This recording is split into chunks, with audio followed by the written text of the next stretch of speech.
$1. But thank you, but it is. That car right there is worth about 400,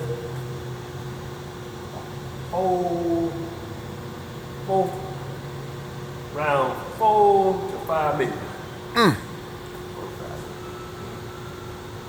See, this car wasn't in here last time I was here. Yeah, it was gone. Yeah. The key to it is reason this car is worth so much more than anything he got is because of this car right here, the only surviving race car that's untouched, unrestored. All the rest of them been restored, wrecked, or whatever. But this one got the original sheet metal, original everything about it. And what happened was when NASCAR banned this, they took this car to the bottom of Salt Flat, and it broke 28 land speed record. This car went 221 miles an hour at the bottom of Salt Flat 28 times. In 1969.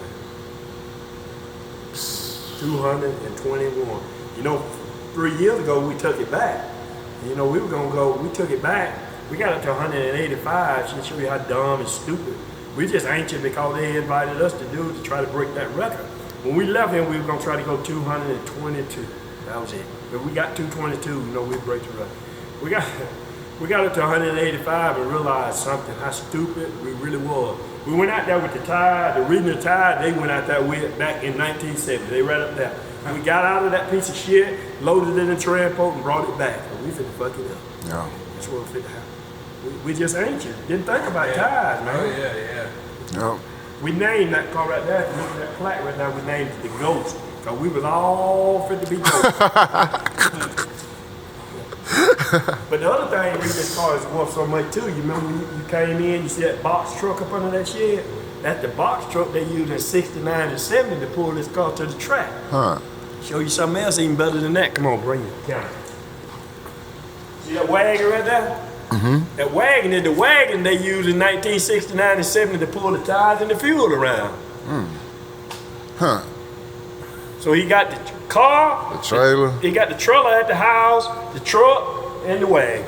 That's awesome. And right up there in that cabinet up there is locked up. It's a briefcase.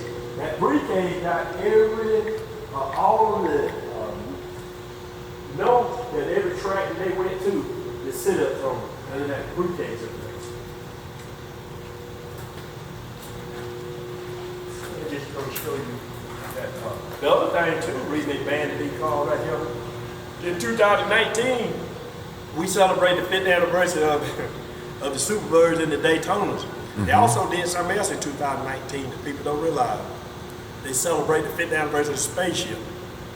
Challenging. Same guy that designed that, them the one that designed that. Huh.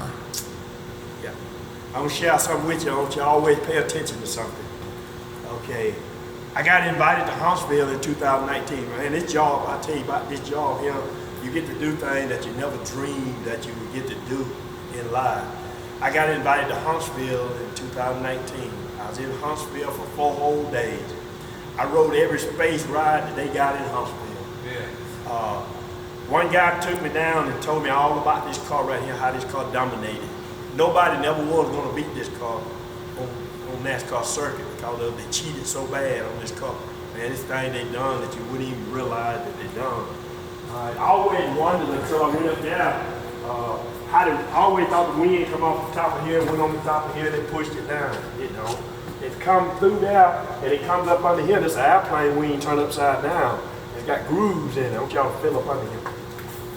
You feel the grooves in it. See how that is? Yeah. All right, what it do is, when the wind come off of here, it sucks it down. That right there, it grab it and pulls the car down and hold it. Okay, I always wondered why they put one element in there. Why didn't they put 2 to make this stationary? They didn't want it stationary. They put a cable right there. That cable runs all the way across and goes down here and goes right in there, handling out to the driver. So he could change the pitch of this thing. When he go around a curve, he could change it. He could put more downforce on it. Okay, that's how they kept it back down. Now I'm going to show you how they kept it front. You see that bar right there? Bar right there. The driver had a wrench under the seat, so he knows how many turns to turn this and let this car all the way down on the ground in the front. So the wind couldn't go up under the car, it had to hit that spoiler, and it rise up on that spoiler, and that's what pushed it down in the front. So they told NASCAR, that they cut this hole right here because the tire was scrubbing. That ain't it. That's the only way that wind could get out under there once it get in here. So what they did was, they took a piece of aluminum and they made the aluminum so they could control the way the wind went. So they had it toned so that wind had to go there and go out. So that's what kept it down on the front. How they kept the motor cool, now let me show you this. They took the air cleaner and turned it around backwards. So when the wind come off of him, it went in that vent and went into the motor and kept it cool. That's how they kept the motor cool. Now you gotta figure out how to keep the transmission and the rear cool. Okay, they told NASCAR that they put this fan in here so the fan was blowing on the driver. But that ain't what they done.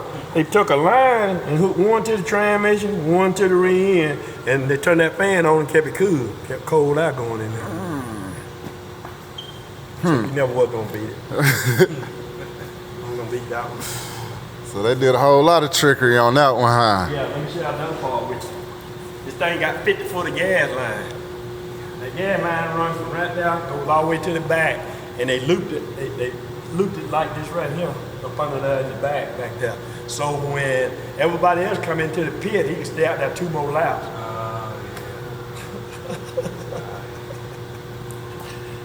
You ain't gonna get it.